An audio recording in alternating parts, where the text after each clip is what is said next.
Olá, você está ouvindo Sociedade dos Geógrafos Mortos, um podcast sobre geografia com Roberto Lobato Corrêa.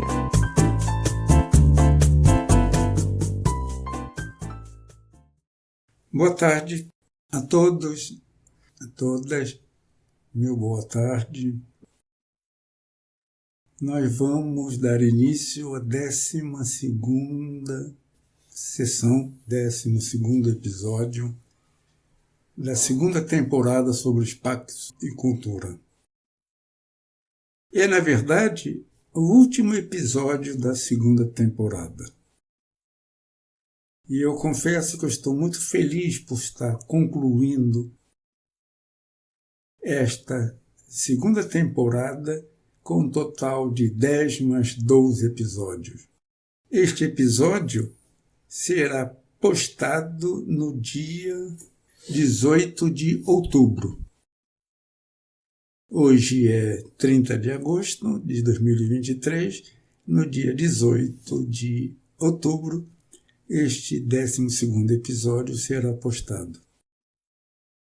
Nós vamos iniciar, em novembro, a terceira temporada, intitulada Rede Urbana e Organização do Espaço, cuja postagem iniciar-se-á em 7 de fevereiro de 2024.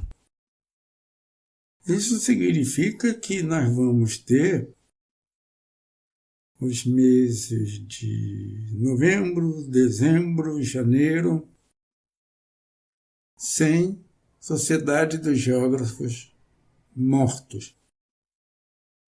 Mas eu sugiro que vocês leiam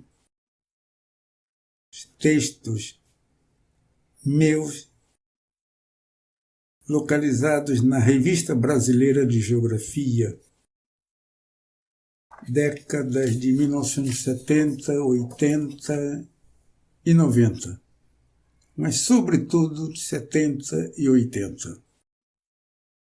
Ali existe uma enorme bibliografia e, naturalmente, no primeiro episódio da terceira temporada sobre rede urbana e organização do espaço, nós vamos discutir a bibliografia, apresentá-la a cada episódio, ou pelo menos a cada sessão, capítulo do tema. Vamos falar sobre forma simbólica espacial. Lembrando que, no estudo sobre a relação espaço-cultura, nós temos a inserção da escala no nosso objeto de análise. Uma escala mais ampla, envolvendo a região, a paisagem cultural, uma escala menor, envolvendo o estudo de lugares de densidade simbólica, uma praça, uma rua, um bairro e lugares pontuais, templos, cemitérios, shopping center, estátuas, nessa é uma escala, diria, microlocal, indicando que o simbolismo atravessa a escala do espaço, do regional, alguns com expressão nacional, ao local e ao pontual, que nem por isso pode manifestar, comunicar as suas mensagens, nem por isso deixa de comunicar, manifestar sua mensagem em escala local, regional e nacional. Mas, objetivamente, a escala é pontual.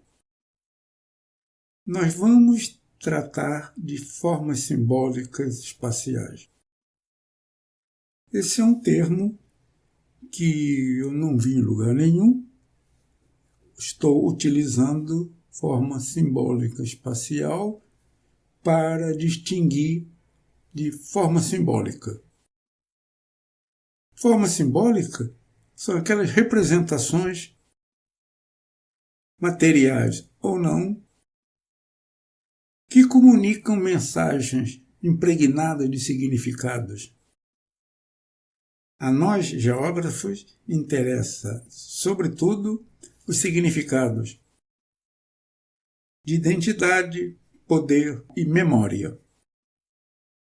Mas nós não estudamos um vestido de noiva, uma joia ou um móvel de luxo desenhado por um designer famoso.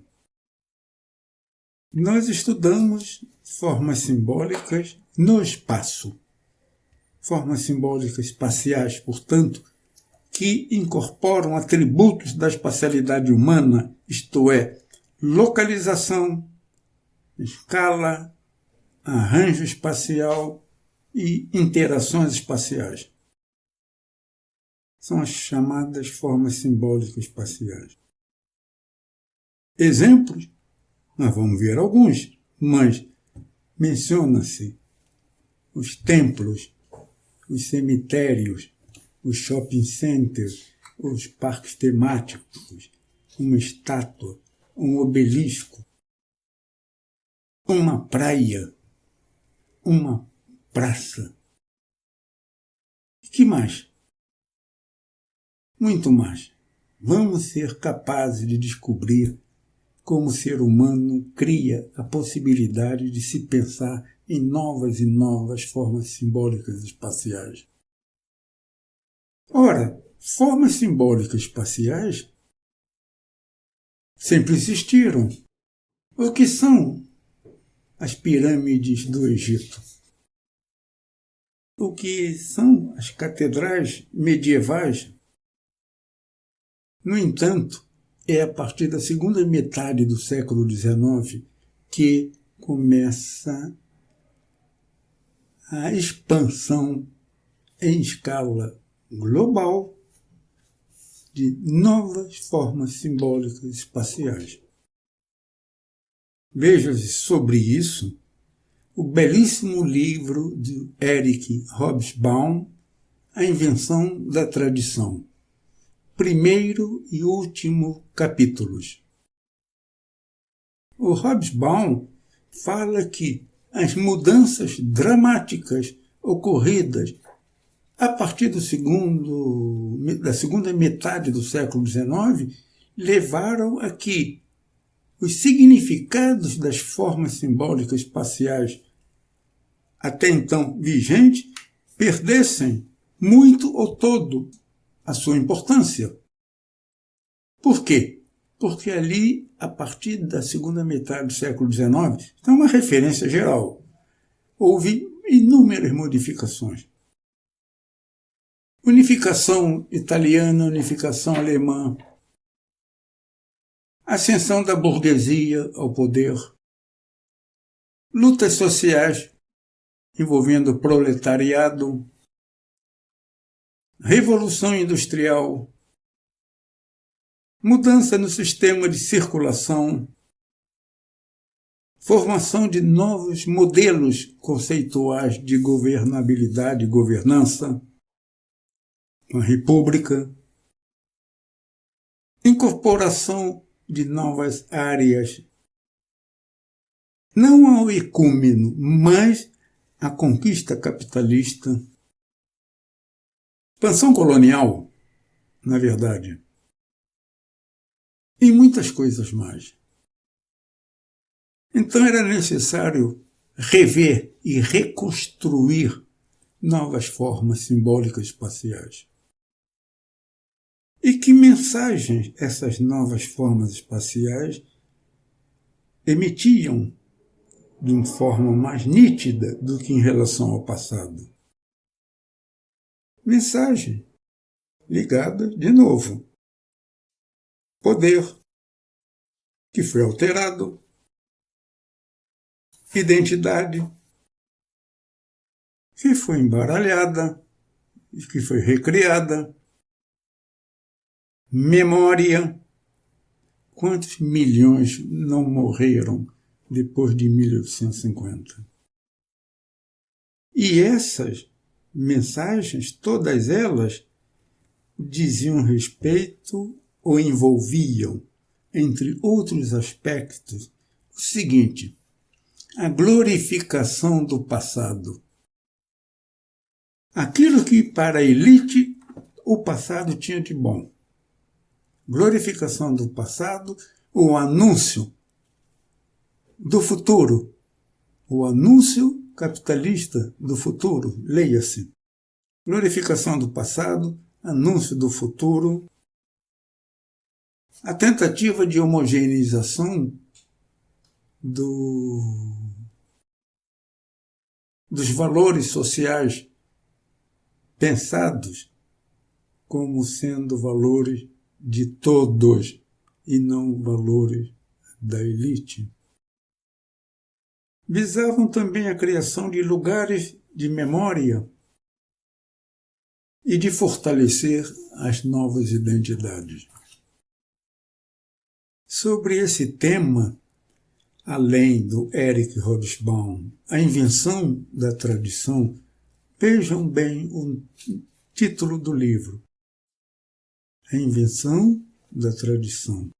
A tradição é inventada quando torna-se necessário abolir ou acabar ou minimizar as velhas tradições e inventar novas para dar sentido ao que está se desabrochando diante de nós.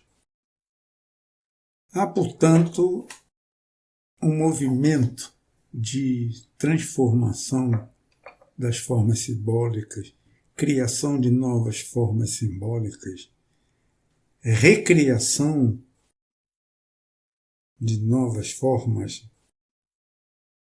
Vocês imaginem o que foi a Primeira Guerra Mundial, o que foi o nazismo, o que foi a criação da União Soviética, o que foi a Segunda Guerra Mundial, o que foi o fim da União Soviética,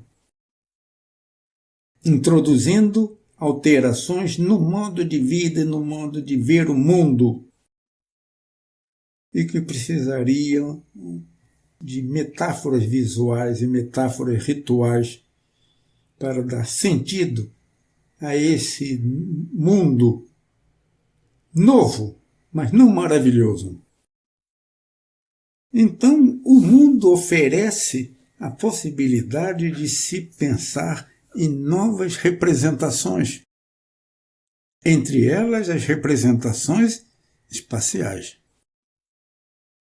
Algumas são dramáticas, outras nós engolimos sem nenhum problema e somos capazes de acreditar nas mensagens que essas novas formas simbólicas espaciais estão emitindo para nós. Como se fôssemos cordeirinhos acríticos, capazes de aceitar novas formas simbólicas espaciais. Como aceitamos os parques temáticos e os shopping centers?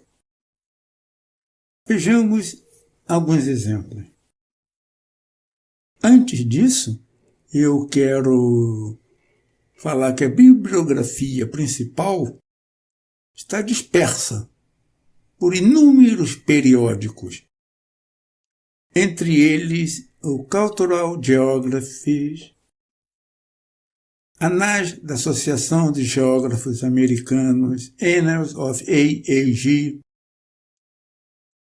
Political Geography, Journal of Historical Geography, Representation.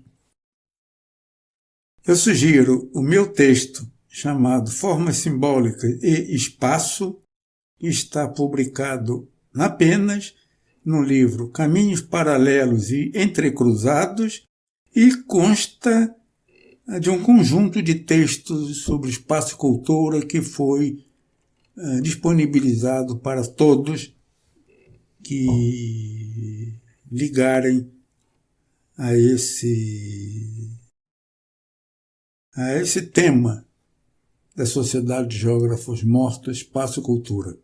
Em relação ao Brasil, é fundamental que se leia o livro do Paulo Knaus, K-N-A-U-S, que é um professor de História da Universidade Federal Fluminense. O livro chama-se Cidade Vaidosa, que analisa várias formas simbólicas espaciais, vários monumentos localizados no Rio de Janeiro.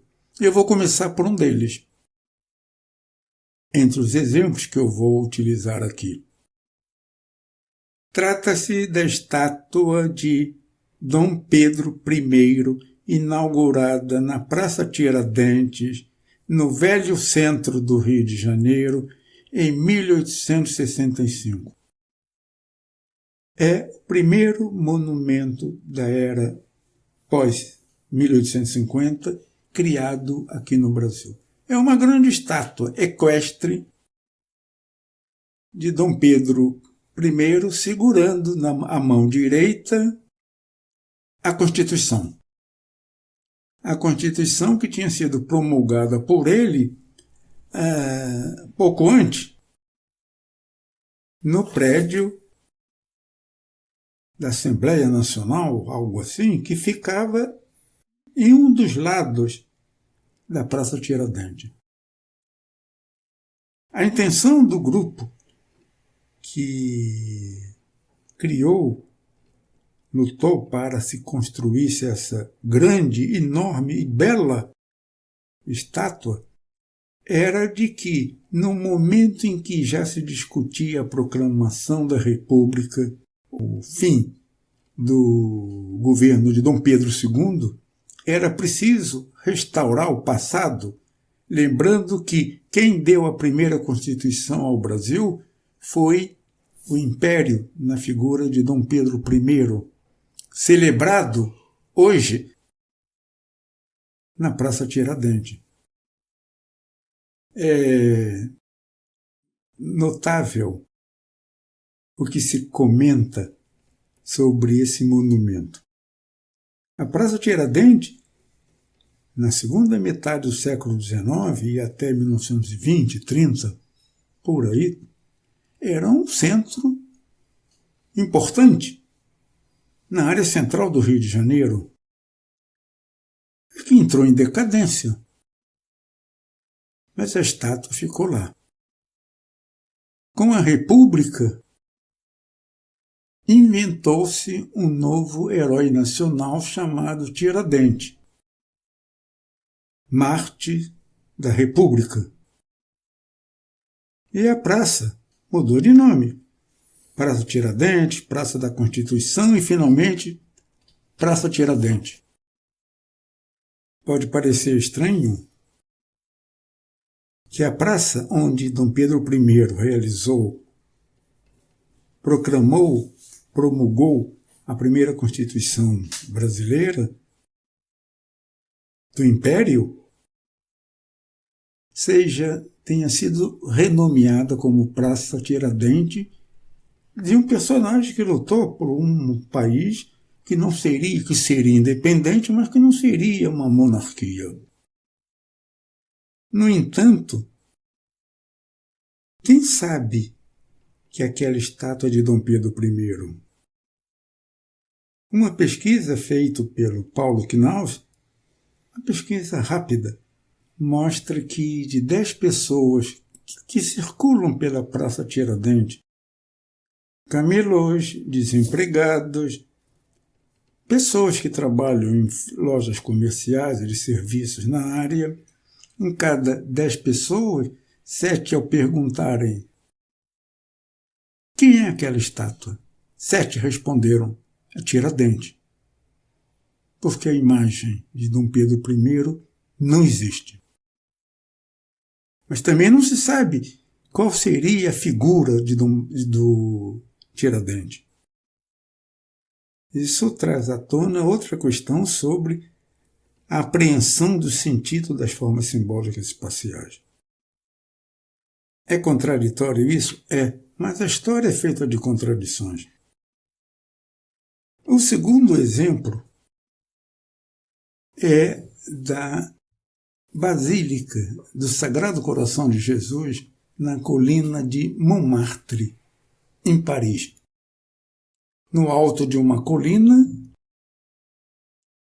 de onde se avista uma grande parte da cidade de Paris, e próximo ao Sena.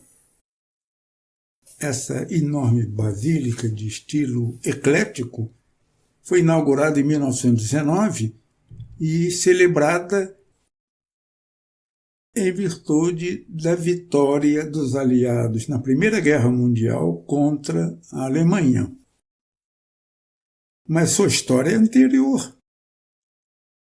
Sua história data de 1870 a 1871, nas lutas entre as tropas prussianas, um ano antes da unificação alemã, contra as tropas francesas, e um ano antes da Comuna de Paris, do grande movimento de revoltosos contra aquele momento da história francesa, a ascensão de uma burguesia, fim de um domínio imperial.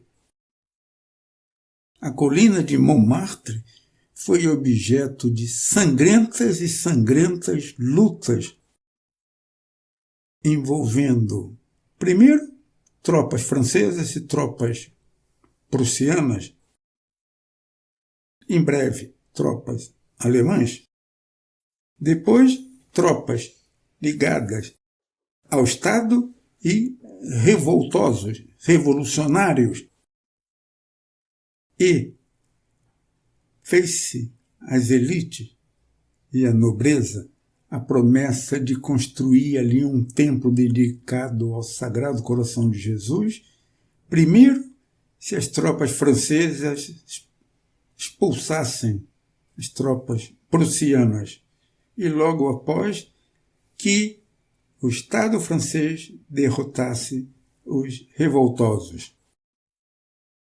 Isso foi conseguido. Não que os franceses tivessem vencido os prussianos, mas foi negociada uma paz em que a França cedeu Alsácia e Lorena para a Alemanha, que se unificava em 1871. Mas problemas diversos só levaram à criação da Basílica no último quartel do século XIX, uma construção lenta, cuja inauguração se deu apenas em 1919. E é sintomático o nome de Montmartre, mostrando a força daquele lugar como um lugar simbólico ao longo do tempo.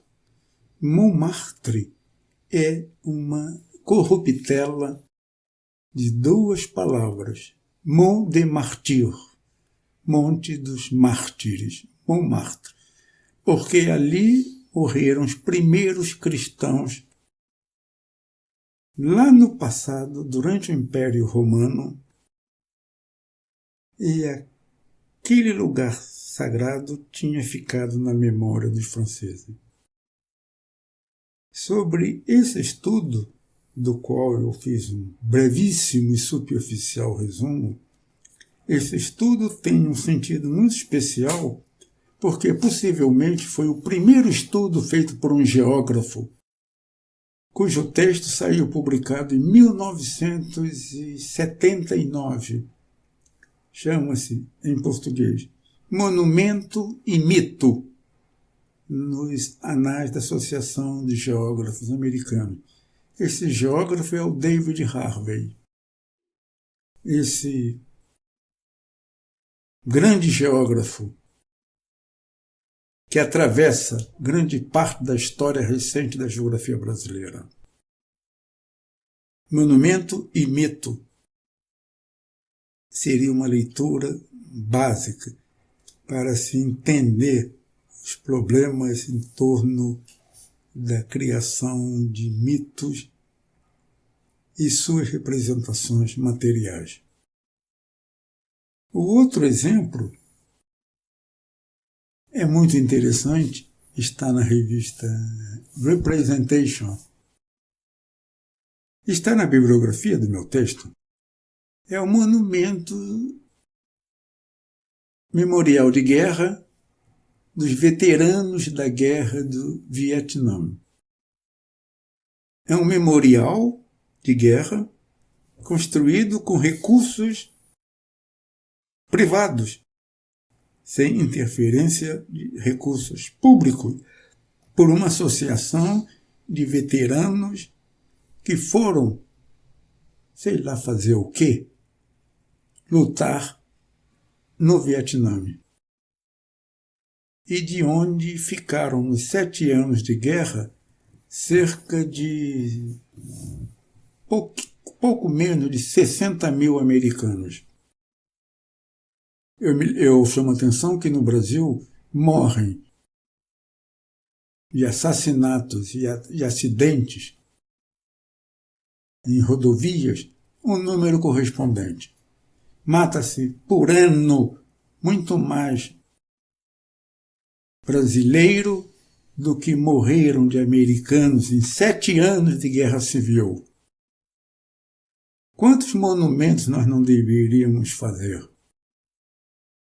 Esse monumento, ele é significativo porque ele mostra todas as contradições e os embates verificados pelos diferentes grupos sociais em torno da política, do espaço, das ideias.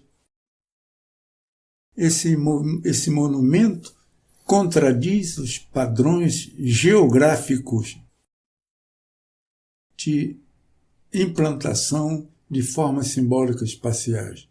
No que diz respeito à localização,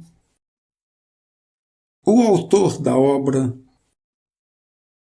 o material de construção, a forma física e o tipo de embate e outras consequências posteriores. Vejamos isso. Primeiramente, quem construiu, quem concebeu esse monumento, que foi construído com dinheiro pingado de coleta feito por veteranos da guerra por todos os Estados Unidos. $10 aqui, $20 ali, $5 acolá.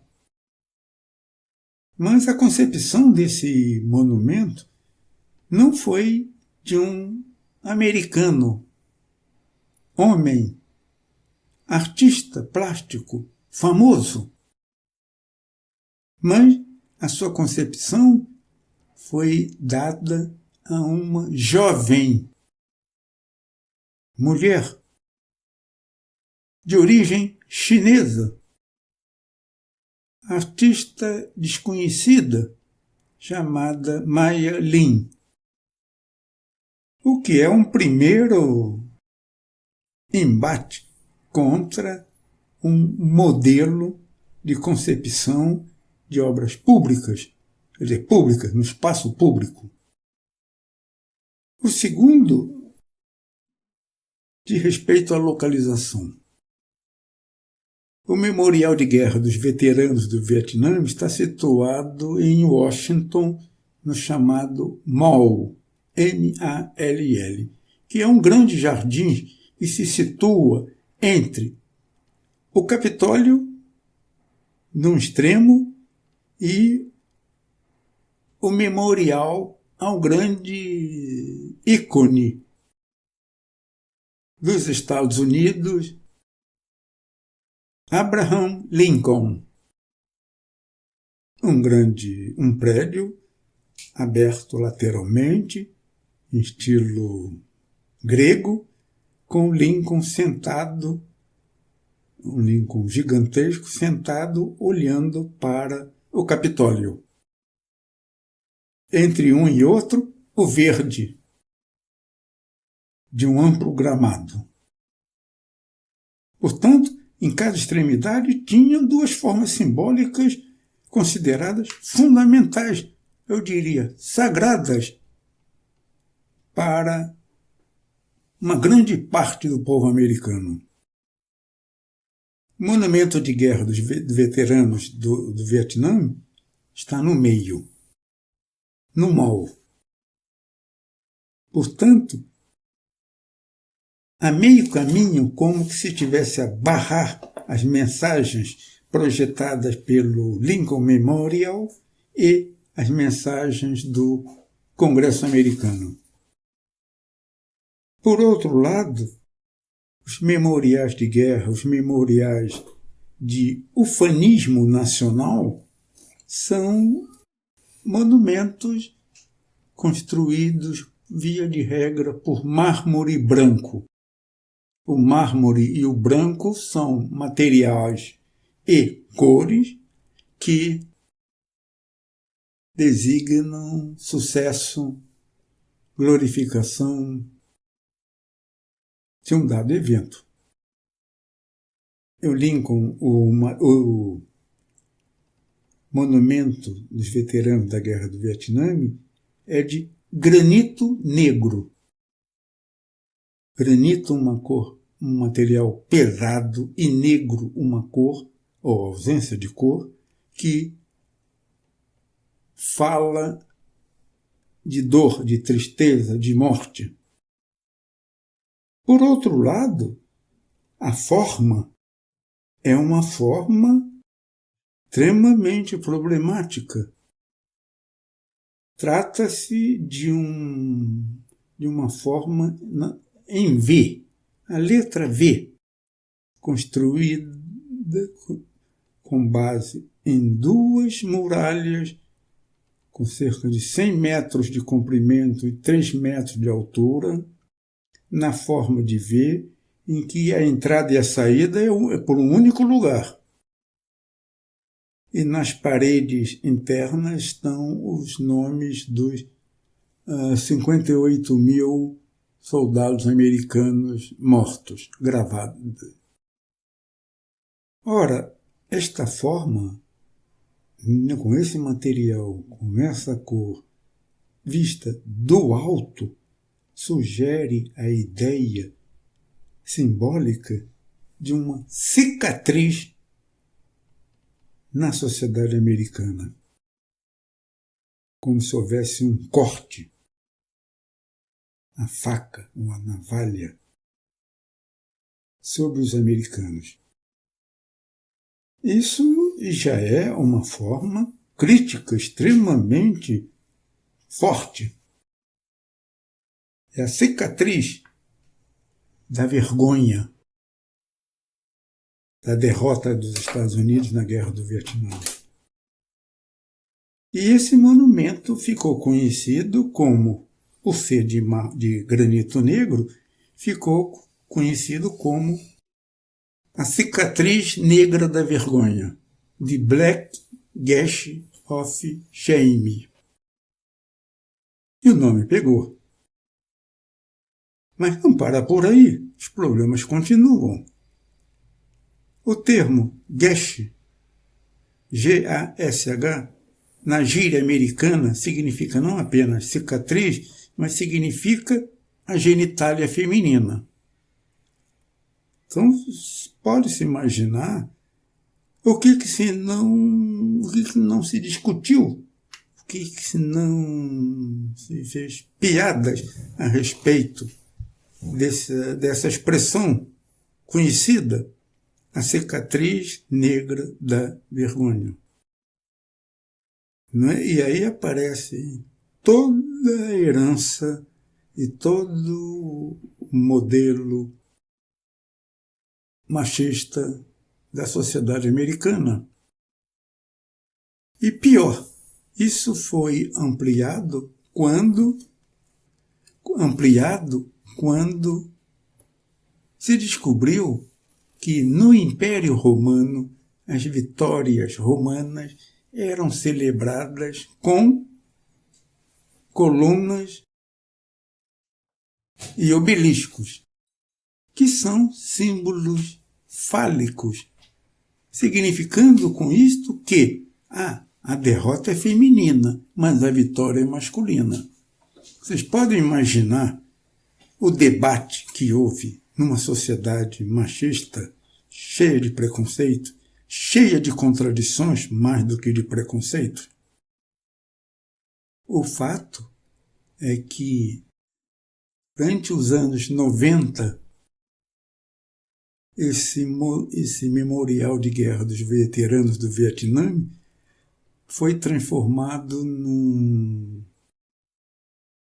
num centro de peregrinação cívica, com a participação diária de pelo menos 20 mil pessoas que iriam homenagear os seus mortos, lembrar o que foi a tragédia americana na aventura no Sudeste Asiático. É uma forma simbólica especial, fantástica, porque ela contém diferentes elementos da história e da geografia americana. O último exemplo que eu vou mencionar é o das mudanças verificadas na antiga União Soviética após 1991. Várias mudanças houve. Conventos e igrejas foram reabertos ou construídos. As estátuas de Marx e Lenin foram retiradas de espaços públicos e colocadas em museus.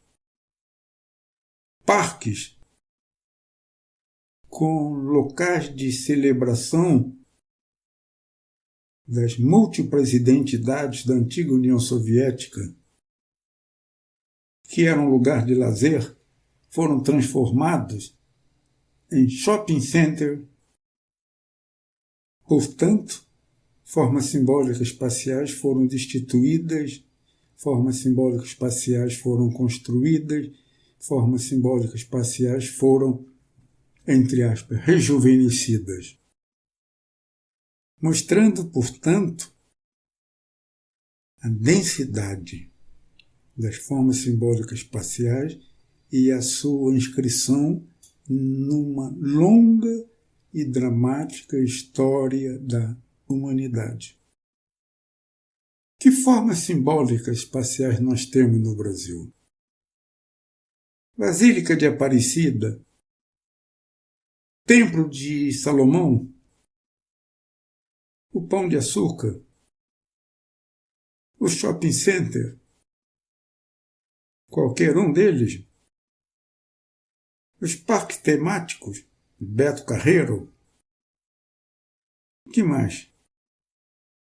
Esse é um campo da geografia pouco percorrido por geógrafos brasileiros e que creio serem importantes para a ampliação da compreensão sobre a espacialidade humana no território brasileiro.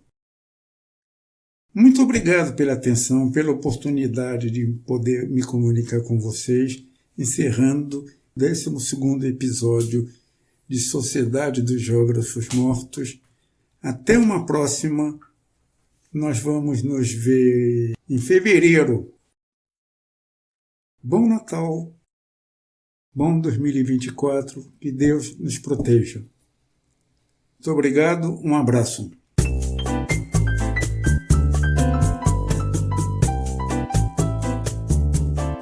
O podcast Sociedade dos Geógrafos Mortos tem produção de Rafael Lia.